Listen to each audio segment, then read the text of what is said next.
Good morning. Welcome back to the brand new season of Live Well with Aromatherapist Jirbie Go. So for this season, we will be opening conversations about mental health or anything that talks about wellness beyond intentional aromatherapy. So for today's episode, it's the 1st of August, we will be having Erin McCullough. Erin McCullough has been helping business owners for 16 years to create impenetrable internal sense of joy so that they can be calm, have peace of mind, and find meaning in their lives. She's passionate in helping people overcome and prevent anxiety, worry, and feelings of overwhelm. Everybody, please welcome the Joy Slinger, Erin McCullough. Hi, Hi, how are you? I'm good. How are you? Good. Thank you so much for being here on my podcast. I just want to dive right in. So, what led you to have this predominant experience of joy in your life? Well, it was several things that led to it. I think just like everybody's life, there's a lot of defining moments that happen. And for me, there was three.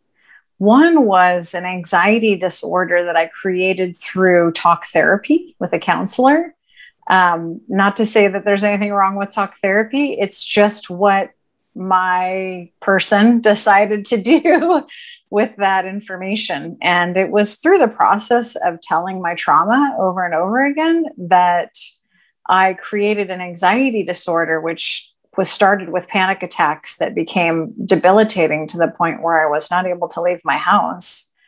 It started there, but I just like life. It just, life is, it doesn't all happen at once. It happens in, moments, and they add up. And for me, I created that because of the not wanting to deal with the emotions that were attached to the trauma. And so I was referred to a homeopathic psychiatrist who gave me a remedy. And within 20 minutes after taking that remedy, the chemistry piece of my anxiety disorder was gone.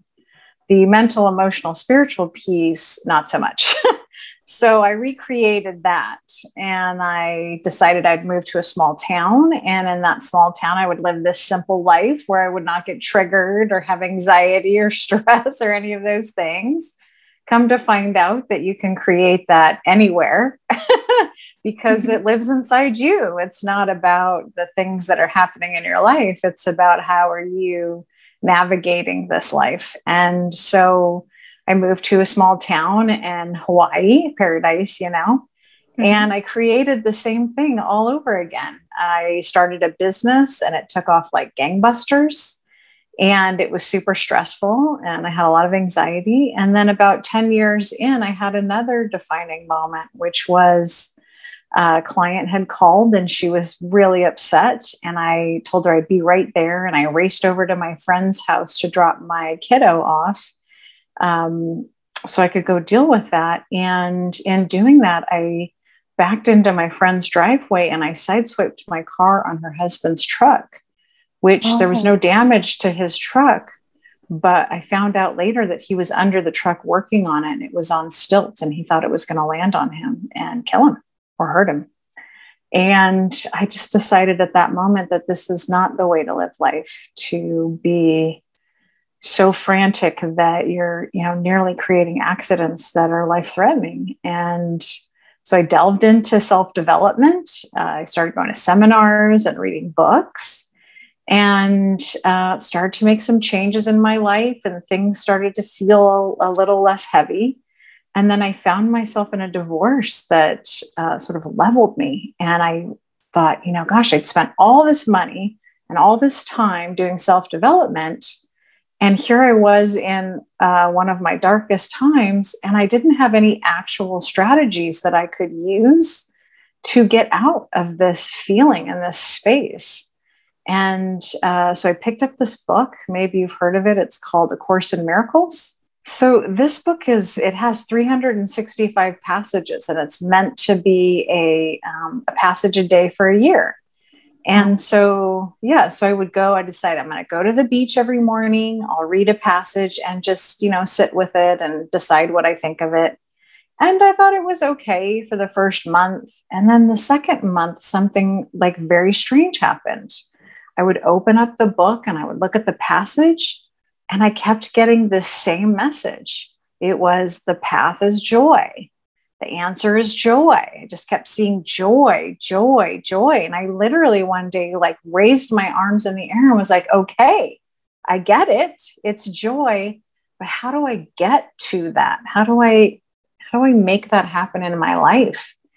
And then a series of things happened. I went to a seminar by a gentleman I'd met years before, sight unseen. I didn't really even know what it was about. And it turns out it was about this visualization process that he teaches. And I went home so excited about it. And I started using it, and everything in my life just lined up. My business that had been for sale for 9 months, finally, with no interest prior to, went into a bidding war and went into escrow. And I met the love of my life through these very interesting circumstances.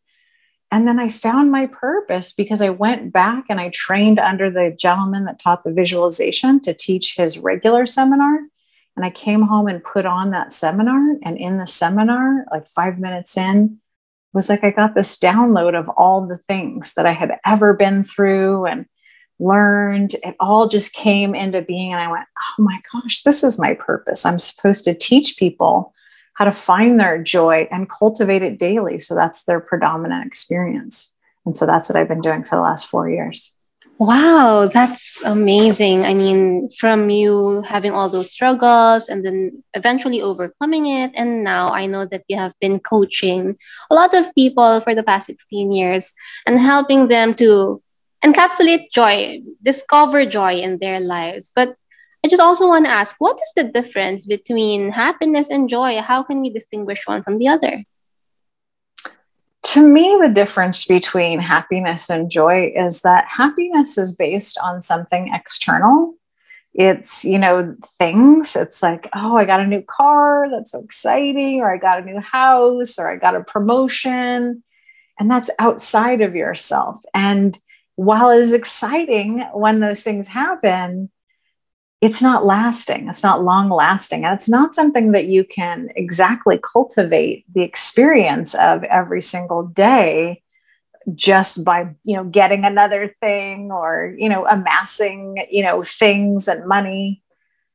Joy, on the other hand, has the same nuances of excitement and, jumping up and down. It has that, but it has other things too, like stillness and calm and peace of mind. That's where your mind is not racing all the time. It can be quiet and you can be in the present moment. And those sorts of things you can actually cultivate and create day in, day out, regardless of what your life looks like. You can start that process now and experience it now. Wow, that's amazing. But I just want to also go back. You mentioned about visualization. Could you please guide us on the visualization process? How do we do that exactly? Is it like manifesting or mind setting? Yeah, so it is. Okay, so I'll teach you the visualization that I teach, and I'll explain why it's so important. So the visualization I teach is really what I ask people to do is to write out the day in the life of everything they ever wanted, starting from moment wake up until moment go to sleep. And that includes everything, right? That's all the material things, but also like the relationships. And then you want to really include all the feels, right?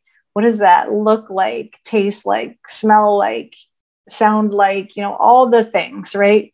Because you want this to be a dynamic. I mean, if it's a day in the life of everything you ever wanted, that's pretty exciting. And you want to be excited, right? And so in that story that you create, you take that story and create a visualization of it. And a visualization is a mental movie of whatever it is that you are thinking is your day in the life.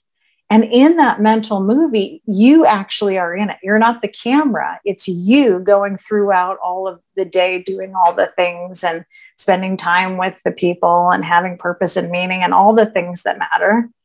And none of this, so it's all outcome based, right? So none of the how am I going to have all this? And, was it my business? Was it, an inheritance? Did I win the lottery? None of that, just outcome based. Like, what is it like to have everything I ever wanted? And so you did hit on something. So while this is not for the purpose of manifesting, it is also how you can manifest. But the purpose, from my estimation, from my vantage point, that I think is the most important and where I found my joy is in the elevated emotional experience of the visualization. So I'll give you an example. In my visualization, when I first started, I had kind of a hard time, shutting my mind down and trying to zone in on the things that I wanted to create in that day. Then I started realizing I could move my body, and in moving my body, then it created emotional experience. So I would literally raise my arms in the air and go, yes, that's happening. And that's happening. And oh my gosh, I can't believe that's happened. Right. And I would get goosebumps. And by the end of my visualization, I was so entrenched in it. I had tears of joy streaming down my face. And that's when I realized, I can be in joy now, because we want all those things that we say that we want because of how we think we're going to feel when we have them. And I'm asking you to create that environment now, before you get all those things, because we were taught that, if you'll believe it when you see it. And in manifesting, it's the opposite. It's see it first, then it becomes real. And so you have a dual purpose going on here. You're having an elevated emotional experience of joy, and you're setting the stage or the environment for these things to come into your life.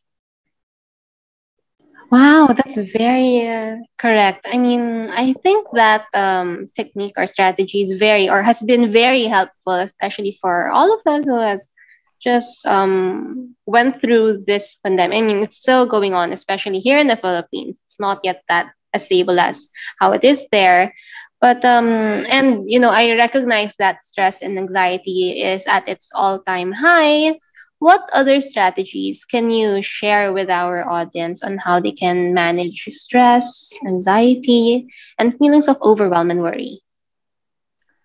So I think, I always start with clients with their story, right? Because, the story of all the things that happened that weren't fair or didn't feel good, because even though, we may be adults now, I mean, I don't think it's a stretch to recognize that past experiences create future experiences. And so we bring that story with us along the way. And for my purposes, the quicker you can create some space between that story and you, the better. Because the story, from my vantage point, is not as interesting as we'd all like to believe. The thing about that story is it's not about the people or what exactly happened.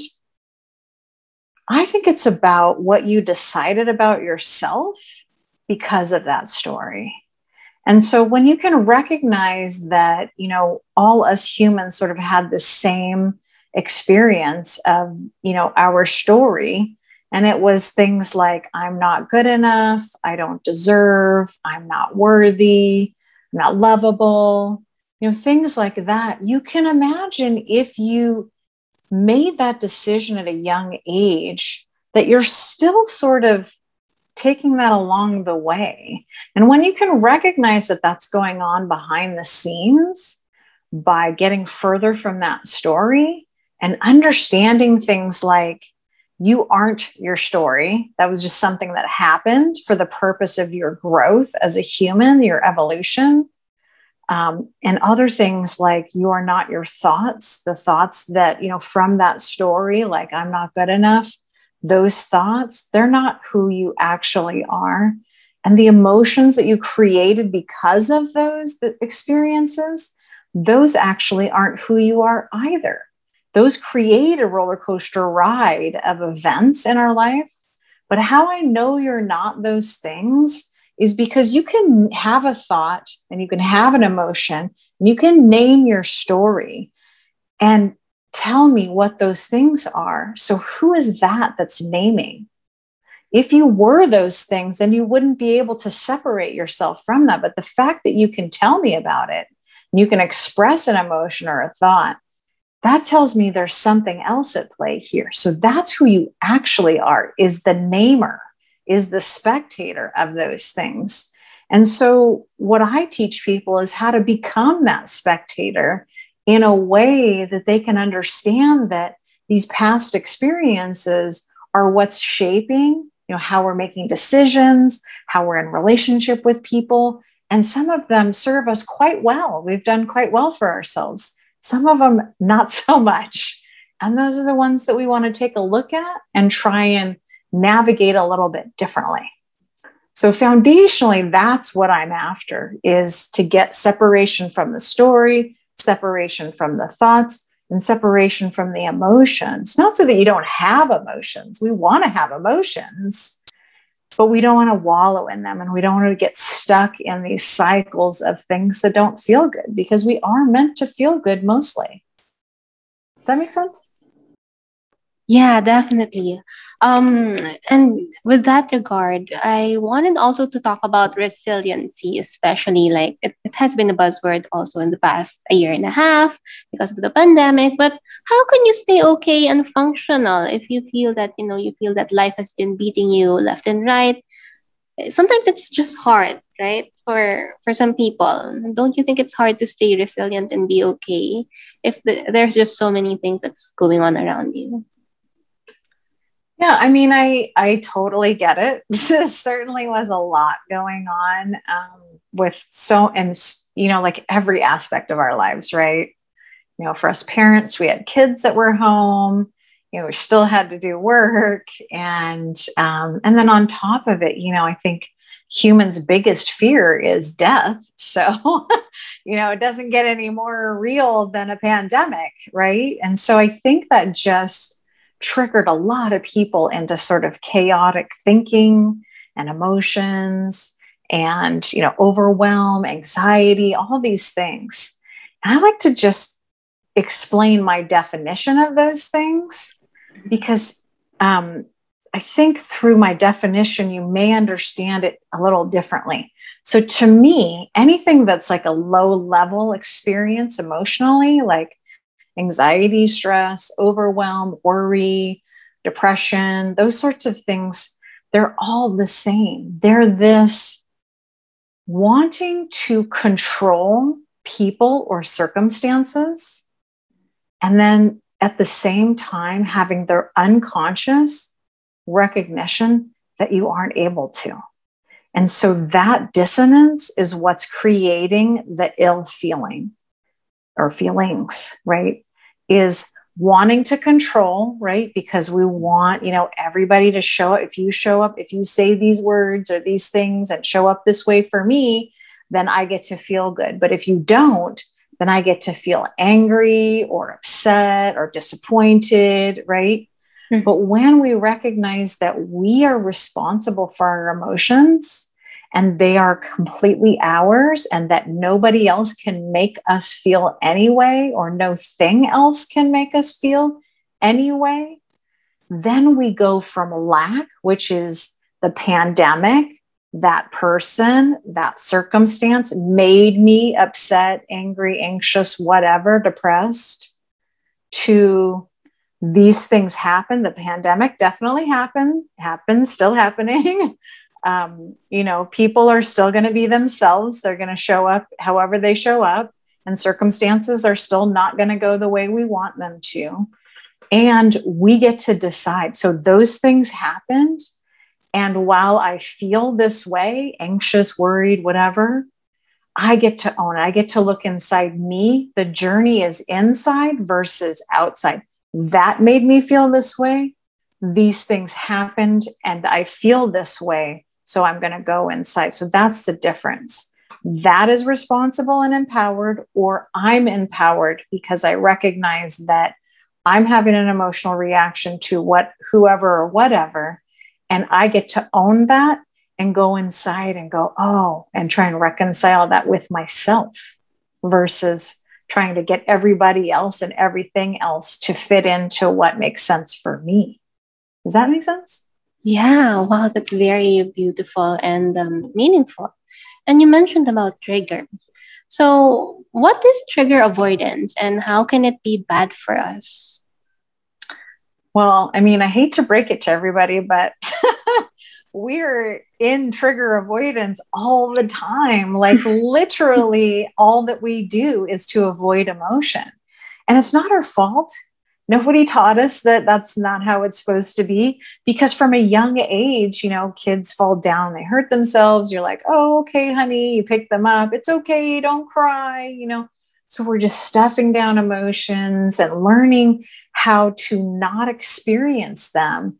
I don't know if it's out of fear or just how it's always been. But unfortunately and fortunately, the way through to healing and growth is to experience the emotion. So, as scary as that may sound to a lot of people, because we are spending so much time trying to avoid them with all of the things, right? The obvious things are like, drugs and alcohol and gambling, sex, shopping, social media, right? Binge watching movies and TV and all those ways to get out of our body, to just not have to feel and not have to think about the things that aren't working out and all of that. And there's even more subtle ones like helicopter parenting, where we, put our kids first and we don't allow ourselves to have a life. And this other one that's huge, at least here, this like badge of honor. I'm so busy. My schedule is so packed. I have so much going on. It's like, clients come to me and they say that. And I say, why? And they think I'm crazy. And I say, do all of those things bring you joy? Are they bringing you meaning and purpose in your life? If they are not, it is another tactic to not experiencing emotions. And so that's the same as this trigger avoidance. It's the same thing. I want to try and cushion my life so that I don't have to feel anything.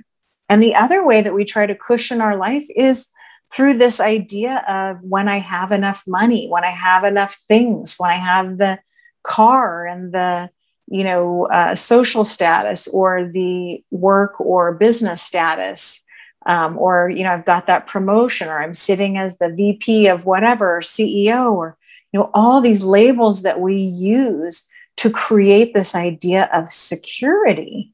And I hate to break it to people, but there is no security. I mean, if this last year taught us anything, literally there's like everything's up for grabs all the time. That's not meant to scare you. That's meant for you to learn how to navigate that differently so that you're not beholden to it anymore. So you can make decisions based on what feels good versus, keeping up with the Joneses or what everybody else or society thinks is the thing. You can begin to make decisions about your life now and enjoying it now. Yeah, I agree. And I'm very guilty of that bit where you mentioned that we always keep ourselves busy. I always declare that I am busy, and I'm very guilty, very much guilty of that. But don't you think that the social media also played a big role with all of these feelings of discontent, of us trying to compare ourselves with our neighbors or with our friends, trying to achieve, trying to one up another? Absolutely. I think, social media, I don't think it's bad. I just think that, some of those beliefs we were talking about, like I'm not good enough, I don't deserve, those things are heavy at play in social media, right? Because people excuse me, aren't posting, they're not posting like my life is awful and these things aren't going my way, right? They're posting the highlights of their life, right? And we don't get to see the lowlights. And so it's one-sided. And so then we begin to question ourselves and go, wait, they're having all this success. How come I'm not? Or what's wrong with me that I can't create the same thing that they are? And I'm here to tell you that it's a lie. Like, most people are not having that experience. They're sharing the happy things, not because they're trying to rub it in anybody's face, but I think because they feel like, who wants to talk about the stuff that's not going well? Like, that's, I mean, some people do. And sometimes I see a lot of oversharing on social media. And I think, wow, this is a really interesting platform for you to like put your heart out there for everybody to, you know, do whatever they're going to do with it. And, you know, everybody has to decide where they feel most comfortable in this, but recognize that, you know, not every minute of everybody's day is, you know, spectacular and, you know, to the nth degree successful and all the things. It's just that they don't think that posting real life things is interesting. Mm-hmm. So, how can you help people who constantly feel that they'd have to compete with another? Because if you have that feeling all the time, I think it's impossible or hard for you to find joy, right? So, what is your advice to stressfully competitive or intoxicatingly competitive people? Yeah, I think we have to decide, you know, what is acceptable for ourselves. You know, I'm constantly preaching about this idea of sufficiency, which, you know, for me is not, it's not about not having all the things. I mean, I love stuff too. I just know that it doesn't bring me like true joy. It brings me a little bit of happiness here and there and some comfort. But in the long run, it doesn't make a difference, you know? And so when we can reconcile within ourselves what we think is enough for us, then we don't have to keep up with other people. And when we can recognize this idea of sufficiency is not saying that I don't want more, or I don't want to achieve more, or I don't want to have goals, or I don't want to go after things. It's that what's happening right now is pretty delicious. You know, there's lots of things going just right in our lives. And often we spend a lot of time concentrating on the, you know, handful or less of things that aren't going well. And so, you know, and then we go to social media, we spend a lot of time, we keep checking in, and we think, oh, well, that piece of my life that is not going swimmingly right at the moment, this other person is having success in. There must be something wrong with me. But if you decide that you're going to navigate social media in a way that is useful, and you know, there's plenty of ways to do that by, you know, looking at memes that are positive or inspirational, or following people who say positive or inspirational things, and or I love the reels. Like, once a day I go in there and I just laugh for at least 15 minutes about, you know, crazy stuff that's going on, right? So in that way, it's super positive. This comparing thing is really just about, I'm not good enough. When we recognize, and it's also about lack, which is, you know, there's not enough, right? So it's the opposite of sufficiency. There is enough. There's enough going on in my life right now. There's enough going right in my life right now. I have enough. I have shelter. I have food. I have access to water and the things, right? Even if you don't have those things that I just spoke about, there are still things. Nature is free. You know, other people, smiling at other people, free, right? All these things that can be cultivated all day, every day, that don't rely on these ideas of success and making money and all this, it's like a no-win game. Not against making money, make tons and tons of money. I'm all for it. Just recognize again that that's not going to change how you feel about this world. It may change where you live and it may change what you drive, but it's not going to change the inside piece. And that's the piece that generates what feels good.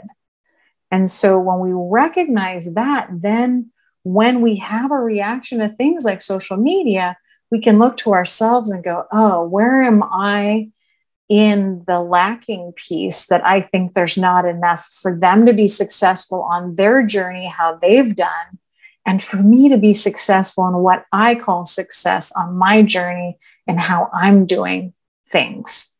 And so there is no comparison because we're all in different places doing different things with different circumstances. Yeah, I agree. I like the bit that you mentioned. It's not about being complacent, but it's about being contentment, right?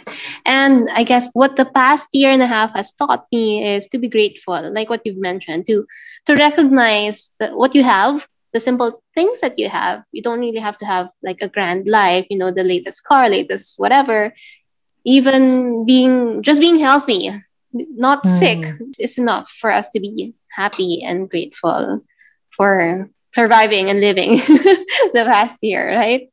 And Yes. I just wanted also to know, like, how do we heal and grow from the challenges in our lives? Like, do you have any strategies for that? So for me, healing and growth is a 4-step process, right? It starts with awareness, which often comes in crisis. Like all of a sudden, you just can't do it anymore, right? It's like too much. I've reached the threshold of what I'm willing to navigate pain-wise. And now I need to do something different, right? So we get to that threshold. And then there's the piece involved with that, which is the emotional awareness, which is the unpacking and recognition of when we are in reaction to people or circumstances. So that's, when am I angry? When am I happy? When am I sad? Why do I feel this particular way right now? So that's step 1, is just awareness, emotional awareness. Step 2 is intention. So a lot of the time we talk about what we don't want. So it's like, oh, I don't want to be stressed out anymore. I don't want to have anxiety. And it's good to recognize the not want, but then to shift that intention into what is the want so that you can move the energy in the right direction. And so that would be, I would like to live my life in ease. I would like to have peace of mind or be calm, right? So that would be the intention. The third piece are strategies. Like, how can I use mindfulness strategies? How can I retrain my brain to recognize when I'm having an emotional experience or reaction that doesn't feel good, anything low level, and see what is happening before it, during it. Check in with your body. Like, what's going on in my body? Where does that live? Because for my purposes, there's literally like a border here. So this is the head piece that's thinking all the thoughts and having all the emotions. But the body piece is present moment. So when we have an emotional reaction and we can get into the body instead of getting into the head and going down the rabbit hole of all the bad things, right? Oh, this happened, that's bad. And then there's all these other things that aren't working out in my life, right? Like how we like to go down that whole thing. Instead of that, we go, oh, I don't feel good right now. Let me check in with my body. Where does it live? Oh, it feels like it's in my gut, right? Or my heart area or my throat, right? Throat is like, I don't have a voice. I'm not being heard. Heart is, broken heart, relationship oriented. And the gut is, intuition, like, oh, you have that gut feeling, right? And so when you can just sit in those areas and go, and so the path through to actual growth is to recognize the emotion, become the spectator or the private investigator of what's going on for me that I'm in reaction right now. What did somebody say or what happened or do? how am I feeling at this moment? Am I trying to go down a rabbit hole of all the bad things? Where is it living in my body so I can be in the present moment? Because in the present moment, you cannot have both, low level experiences and high level experiences. And so when we get into the body, we can start to get separateness and recognize, that's what's going on right now. I'm having a reaction. This reaction is based on my past. Interesting. And then we do it with interest, with curiosity, right? And not judgment, just like, oh, that's so interesting that I'm angry right now. That's so interesting that I'm jealous right now.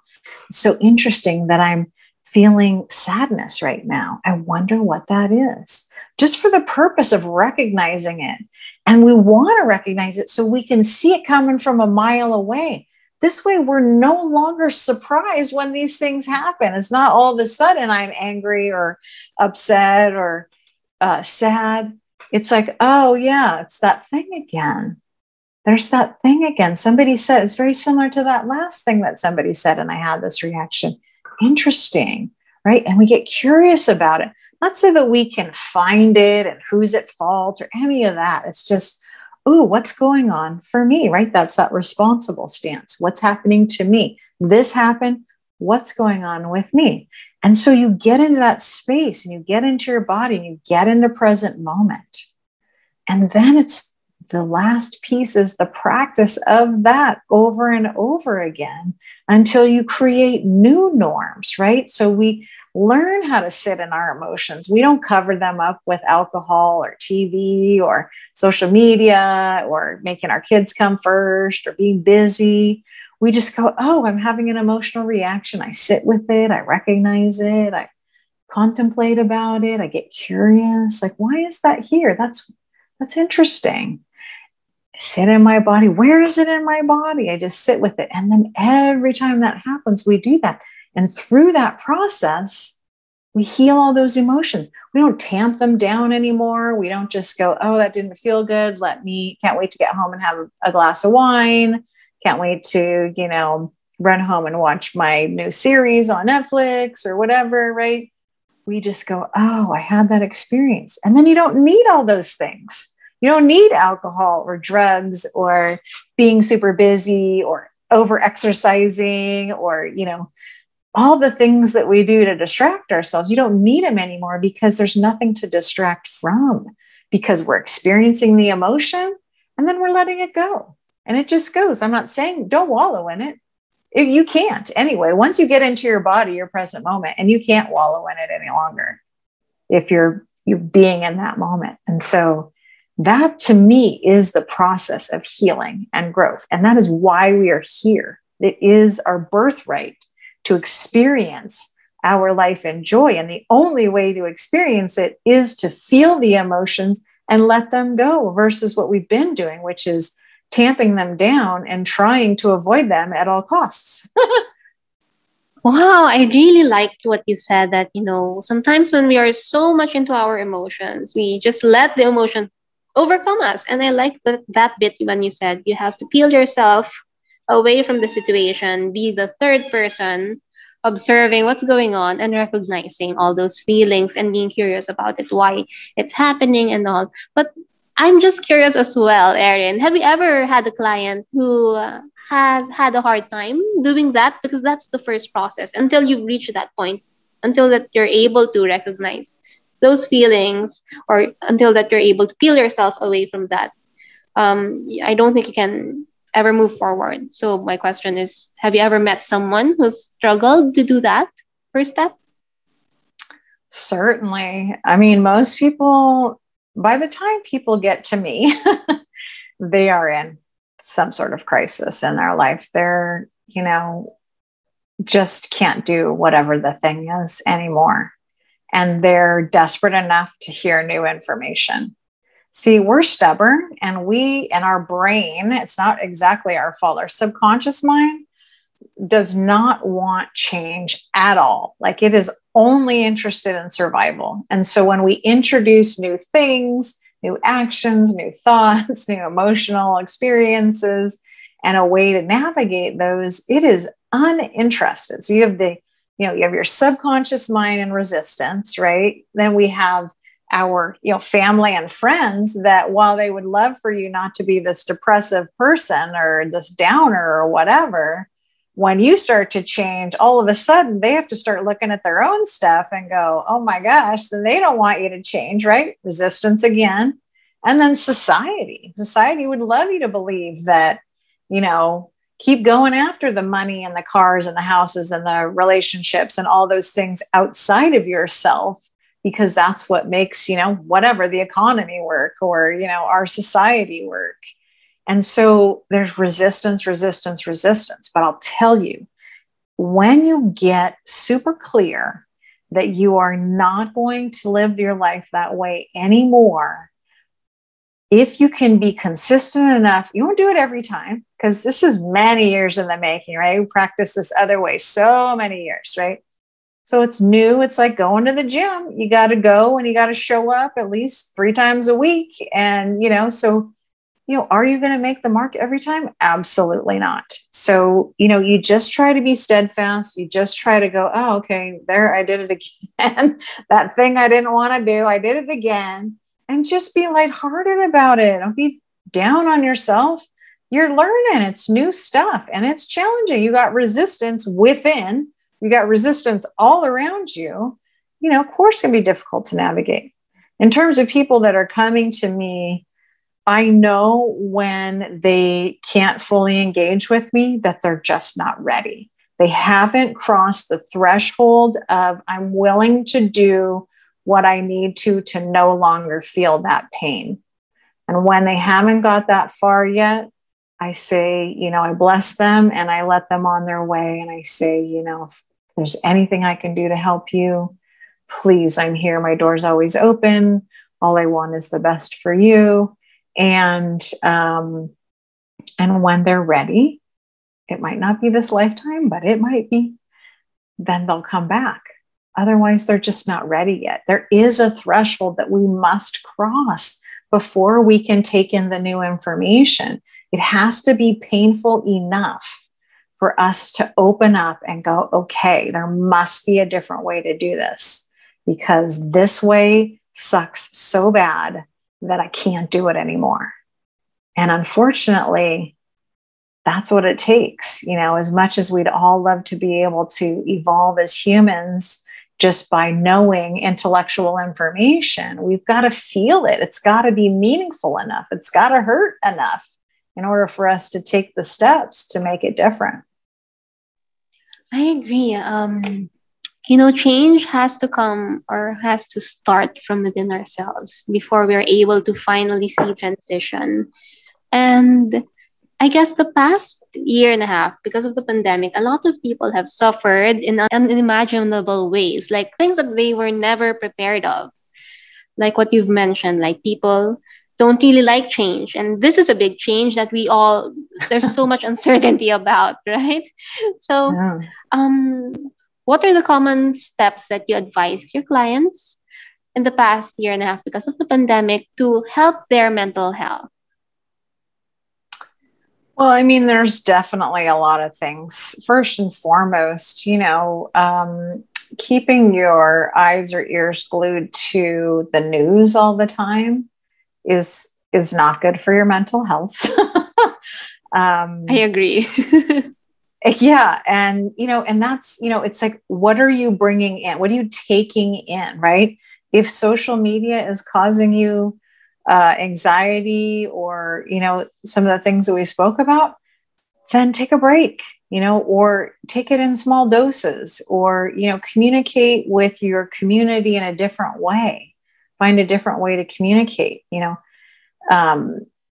it's really important, who we surround ourselves with. I'm not saying that you need to you need to like I see a lot of stuff, especially on social media about, I need to put up boundaries because, I can't have anybody like stepping on my toes or whatever. And yes, you do have to have boundaries, but it's not like that.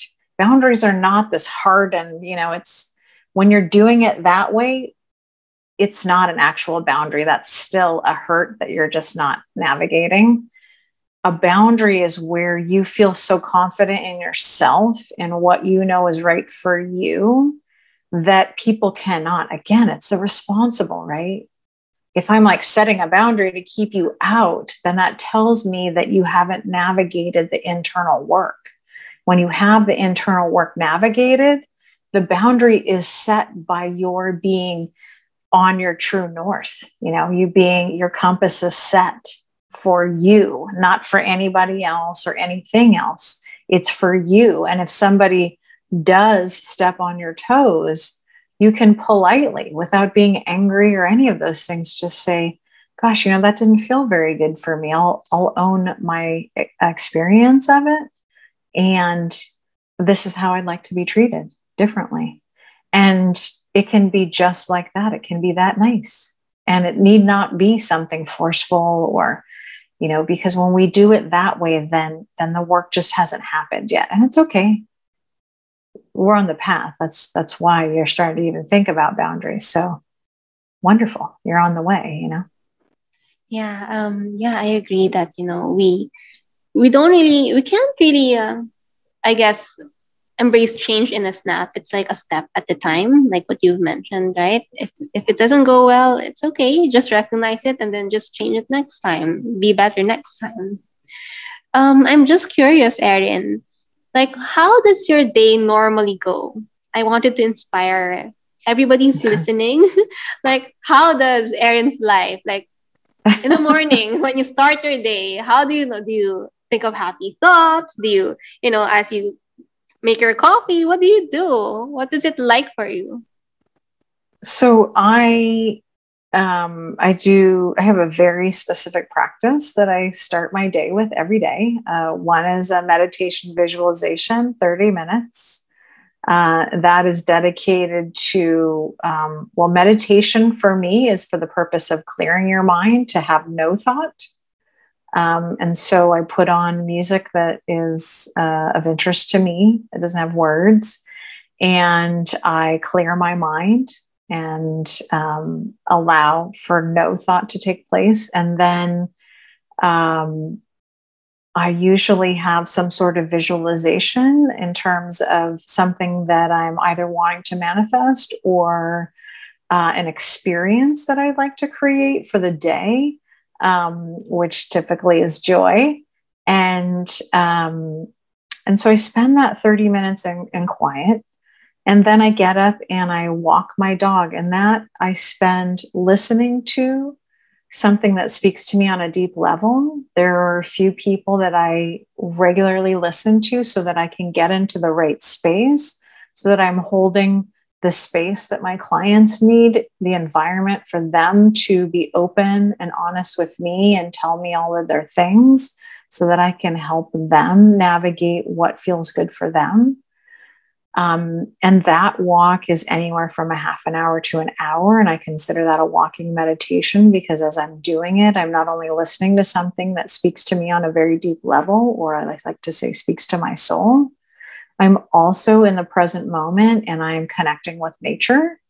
And I'm often, as crazy as this might sound, talking to nature.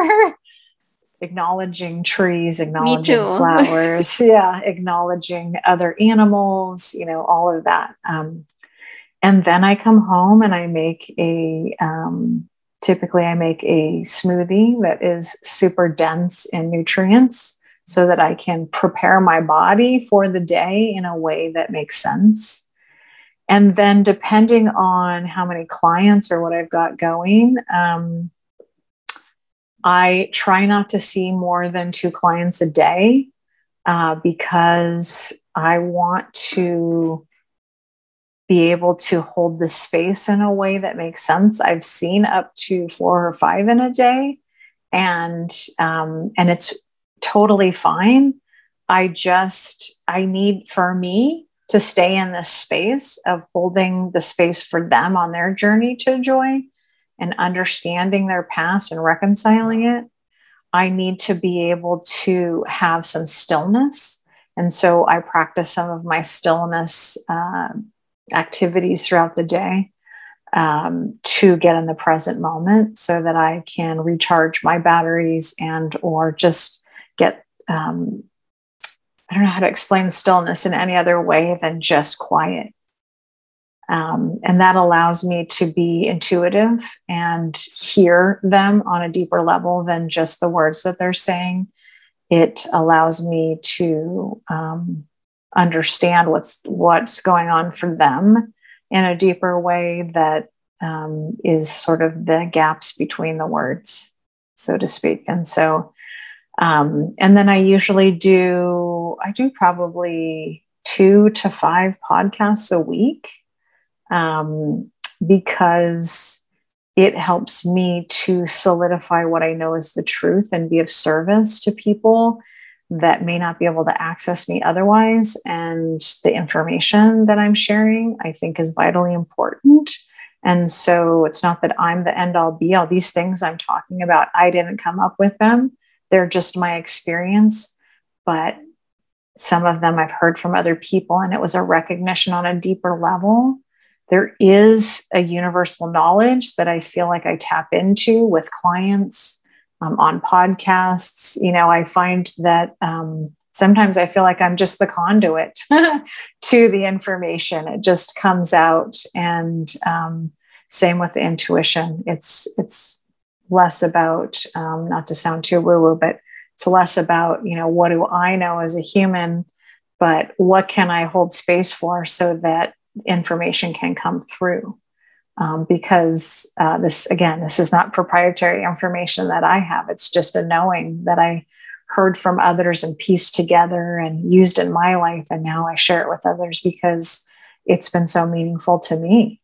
Thank you for that. I liked when you said that you start your day by feeding your mental health, like you meditate, and then you feed your soul, and then you feed your body by, adding nutrition, having your breakfast, nutrition in your life. So it's like a multifaceted recharging yourself first before you're able to give that space, that very zen space to your clients, right? I like that bit where you stressed that you have to take care of yourself first before you can take care of others or give back to others. And I agree with everything that you've said. And don't worry, because I'm sure that this episode resonates to a lot of, to everyone who's listening right now. You've shared so many valuable strategies, information, and personal experience that I'm sure will help everyone to navigate through what's going on right now in the world. So thank you so much for that, Erin. I really loved our episode. I really enjoyed hearing out your experiences and your tips for everyone. Thanks for having me. Yeah, do you have any projects or announcements or anything that you'd want to invite our audience with? Well, first, I always like to give a free call. So it's not a sales call. It's just if you want to have a conversation, if there's something that you heard that was interesting to you and you wanted to know a little bit more about it, or you wanted me to share a strategy with you so that you could get on your path to joy, it's a free call. So I hope that people will take me up on it. And the other thing is I have a book coming out. It should, fingers crossed, in the next month, or it'll show up when it's supposed to be here. It's in the editing process right now. It'll be on Amazon. It's called Impenetrable Joy, a guide to calm, peace of mind, and meaning in your life now. And it will highlight the things that I discussed in terms of the process of healing and growth and what that takes. And the back of the book has a bunch of strategies that you can use right away to get on that path. So that'll be out hopefully in the next month. Wow, congratulations. I will link all of Erin's details, website, and social media on this podcast. And if you have any questions to Erin, don't hesitate to get in touch with her. Book her free call so that you can have a one-on-one session with her. I'm sure it's going to be exciting and fruitful. So thank you so much, Erin, for being on the show today. I really find value in this episode. It's our first episode to talk about mental health. Oh, nice. Yeah, no, thank you so much. I think it's really important to be able to have platforms where we can discuss important things like this. Thank you so much, and I hope to see you around. Thank you. Bye. Bye.